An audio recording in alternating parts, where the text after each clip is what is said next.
So this kind of powerful agents also you can build using LangGraph. Now you can actually make these two things, make these two sub-agents run in parallel. You can specify multiple entry points. Okay, let's say this is your stock data analyzer agent, right? And then we have, let's say, stock sentiment analyzer. So the first one comes to the execution model, right? Because graph or LangGraph is a graph-based execution where nodes are explicitly connected. Hey everyone, welcome back to the channel. So with this video, we're going to start a crash course series on LangGraph, where we'll be discussing all the LangGraph concepts that are needed to build powerful agents with real life code examples. Okay, but before going into LangGraph codes directly, I would like to address this topic first. Okay, when we have LangChain agents, right? LangGraph is also about building agents. So if I talk about LangGraph, so LangGraph is a framework which is built on top of LangChain that enables you to create multi-agent workflows. You can create decision trees and stateful LLM applications, and all that using a graph-based structure. So the first question that comes to our mind is, when we have LangChain agents already, why do we need LangGraph to build agents again? Because final LangGraph also building agents, right?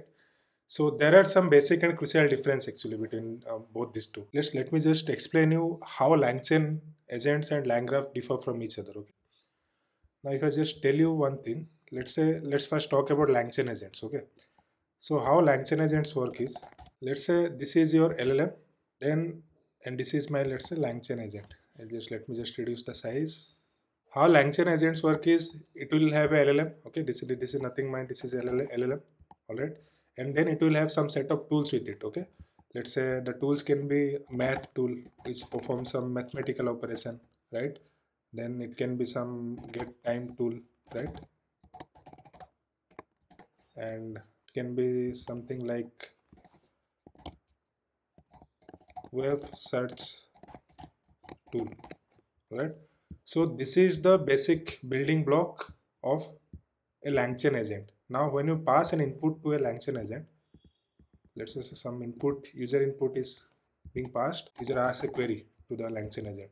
Now what does it have, what does it do? Now the LLM layer that is present inside the LangChain agent, it will then dynamically decide what are the tools available with me and which tool is the best suitable to answer the user query. So this dynamic nature of LangChain agent makes it useful for some of the use cases which are going to discuss in a while.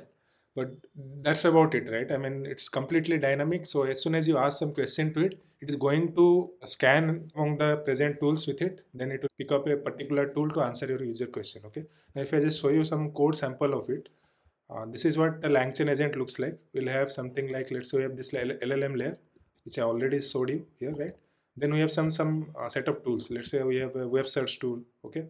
Then we have some math tool which can perform some mathematical operations for us, all right? Then we have some time tool, and similarly you can have multiple tools with you like this.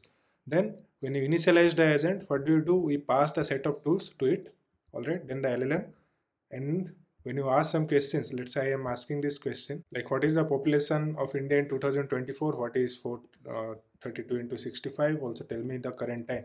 So when we ask this question, the way this LLM will behave is, it will pick up each of the question. This user query, it will smartly divide into multiple parts because it understands that query contains three different type of questions, and for each of it, it might need some different tool. So this is the standard workflow. Agent will first decide, use web search to get India's population, then use math calculator to compute 432 into 65, use current time to fetch the current time, and then it generates the final answer. Now there are some problems with this. The problems are, because it's completely dynamic in nature, so every time the output quality may vary, right? And if you pass any questions which does not fall inside the available tools for the LLM agent, it won't be able to answer you. You might have to have a fallback tool and mention it like, if you do not have any answer using the existing tool, you can fall back to this tool and give me an answer that I don't know the answer.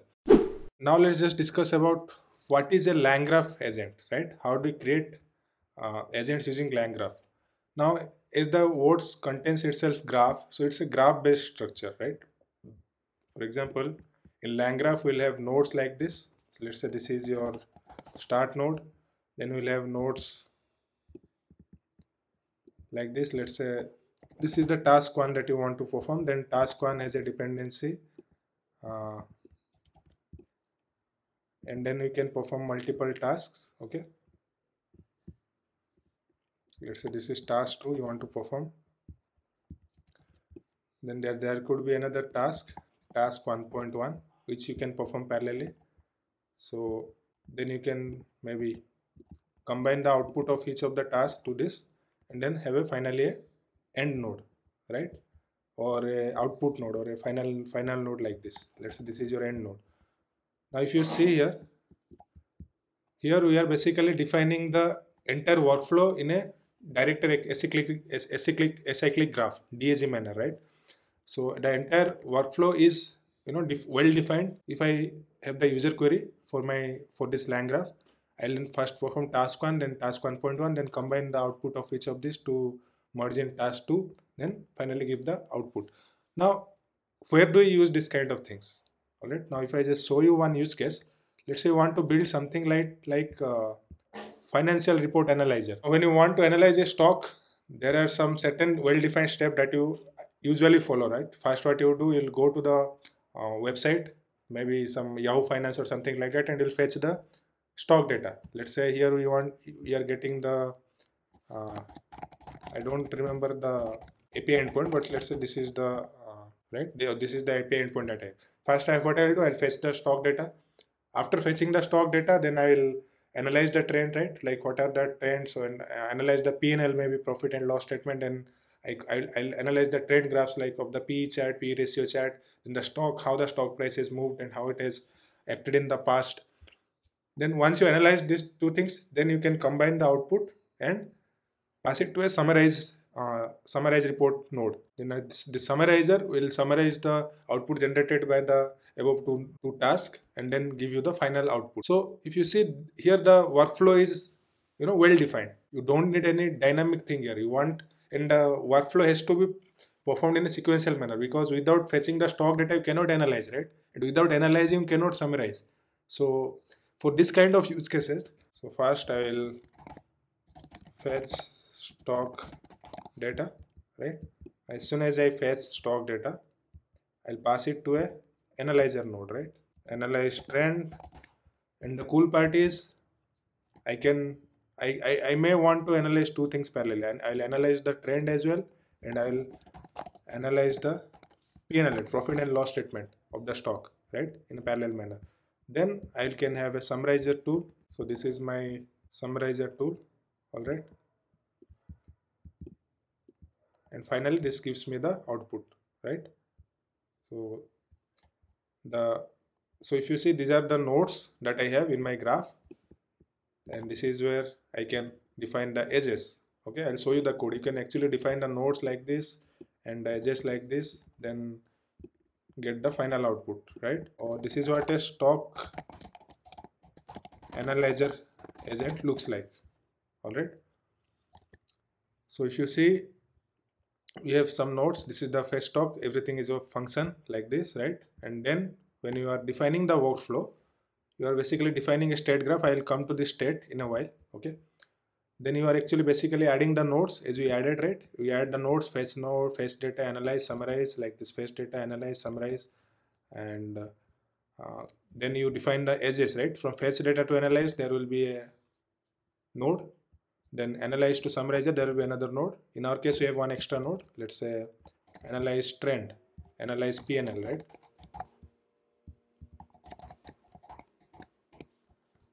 P&L. Now in these functions, you can obviously have your own algorithm to analyze trends, or you can use LLMs or any external model, right, that you have built, a machine learning model to analyze stock things or analyze reports.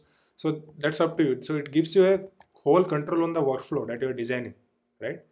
And then you are defining the entry point. For example, in our case, start is our entry point, but we can get rid of this also and mark this as an entry point, okay? And then you can obviously invoke the entire graph using this app.invoke method. Now if you see, in each of the node that you've defined, right, we are passing one thing called state. What does state means? State means it's nothing but it holds the state of your graph. I mean, statefulness data. the data that needs to be shared across multiple nodes. For example, as soon as you get some data, fetch data, that data needs to be passed to the next node, right? Because this node depends the output on this node. So the state variable is used to exchange outputs or exchange data or transfer data from one node to another. So if you see, we have some variables defined like this. You can define as many variables as you want, right? This is how define a state. Then using that state, then if you see each of the node, take this state class, state class as an input. This defines that it is directly attached to the state variable. And then as soon as they got the stock data, they are basically updating the state. It is basically returning a state variable, and it is updating the stock data variable, right, of the input state. Now at this given point of time in the state variable, we have stock data populated. Right, we have some data. Now this stock state is passed to the further child nodes, and if you see, each of the child node can extract the states. From the state, they can extract the stock data. From this, they can extract the stock data variable, and they do some analysis. Then they put their own output, right? Because this analysis has the output of this analysis node is a input to the summarizer node, right? So this state object will be filled with right now the output of this, right? Some data again. We have some data again, right?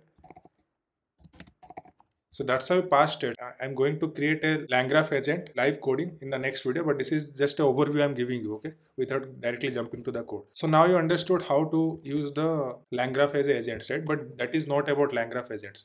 If you want, you can actually use this LangGraph agents to create multi workflow based agent, right? Or multi agent based workflow. How? For example, this entire node, entire agent that you have. So this is your stock analyzer agent. It only analyzes the stock based on market data, right? I mean the data that is available on the stock market, on the real data. So similarly, what you can do, you can obviously have another agent which analyzes the stock market sentiment, right? Sentiment analyzer. How you can design this agent? It can fetch let's say fetch tweets, right? Fetch tweets about the particular stock, and you can have another node like this. Say fetch articles from news websites, all right? And you can have a starting node here like this. These are some of the powerful use cases that I am giving you. What LangGraphs are capable of doing. You can fetch news websites, news articles. You can fetch the YouTube video scripts, okay, which are created by financial experts on YouTube. You can create the manuscript, and then what you can do, you can have another node does the sentiment analysis, right, based on the output data, all the data that have been generated. You can have an analyzer, sentiment analyzer node, which will take input from these nodes and then analyze the sentiment and give you something, right? Give some output. All right. Now, actually what you can do, so now you have two different agents, right? So this is one agent, this is one agent, which performs two different type of tasks based on the stock, obviously. Now, obviously what you can do, you can then have a starting node, okay, which will trigger the both of this workflow in parallel, right? So there are two entry points that are available, and once you have done that, you can have it then a output aggregator or a final summarizer, right? Final summarizer, which will take these inputs from two agents and give you a final output. So this kind of powerful agents also you can build using LangGraph. Now you can actually make these two things, make these two sub-agents run in parallel. So first of all, we used LangGraph to define each individual agent. Then you can actually create multiple agents like this, just like we have created one agent here, right? This one agent we have created. So similarly, you can create another agent, then actually combine, then create a master graph of using this subgraph. So let's treat this as a subgraph right now. You can create a master graph with this subgraphs, and then you can actually specify multiple entry points, just like we have single entry point here. You can specify multiple entry points. Okay, let's say this is your stock data analyzer agent, right? And then we have, let's say, stock sentiment analyzer agent. So that's how you can trigger multiple parallel workflows and then combine the output of each of the agent to create a high quality output from your agent. So we are going to build in one such agents in our next video. But before that, I hope you understood the concepts. Now, if I just discuss some of the differences between LangGraph agent and LangChain agents. So the first one comes to the execution model, right? Because LangGraph is a graph-based execution where nodes are explicitly connected, but LangChain agents does the dynamic reasoning where agents decides the next action at runtime, right? As we saw. Then the next point is about control flow. And LangGraph, the control flow is basically deterministic and it's structured. So which is ideal for workflow where we know the dependencies beforehand, right? But in LangChain, it's non-deterministic. It relies heavily on the LLMs to do the reasoning to decide next steps dynamically. LangGraph has one powerful thing for parallel execution, which I just gave you one example just before, right? And LangChain agents are basically single-threaded and each step runs sequentially, all right? And about the tool uses, LangGraph tools can be invoked explicitly at each graph nodes as per your requirement. But in LangChain the agent itself chooses which tool to use dynamically based on the reasoning that it has done. So these are some of the key differences between LangGraph and LangChain. Now let's discuss about the use cases. When to use what? You can use LangGraph when you need a deterministic workflow. Like we have a structured process with predefined states, just like we had in the financial stock analyzer. Then you have workflow that involves parallel execution, like we have two agents, which we saw. And when you require explicit state control, right? In that case, you can use LangGraph. And let's say you're implementing multi-agent collaboration where each agent has specific responsibility, just like we saw. In that case, you can prefer LangGraph. So some of the example use cases of LangGraph will be, you can create a customer support workflow, right? Where different steps like retrieving customer information, resolving issues, then escalating issues, they need clear dependency, right? You can use LangGraph for that. Now, some of the use cases of LangChain agents are when the task is open-ended and you need LLM to dynamically decide what to do next. You can think of LangChain agents. The number of steps is unknown, like you don't know the number of steps in advance. So in that case, LangChain agents are a great tool to use. And let's say you want the agent tools dynamically rather than following a strict flow.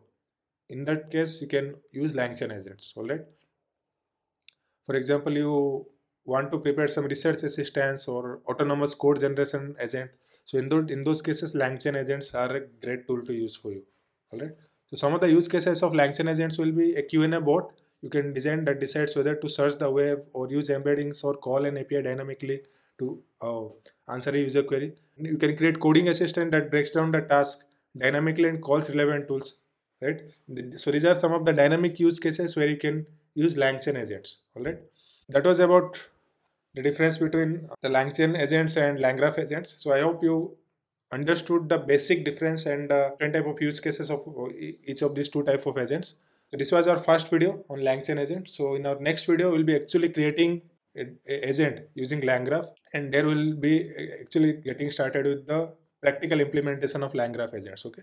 So I'll see you there in the next video. If you like this video, drop a like, subscribe to my channel, and keep a tab on the playlist that I'll be creating in this week on the LangGraph agents. Okay. So thank you for watching this video, and I'll see you in the next.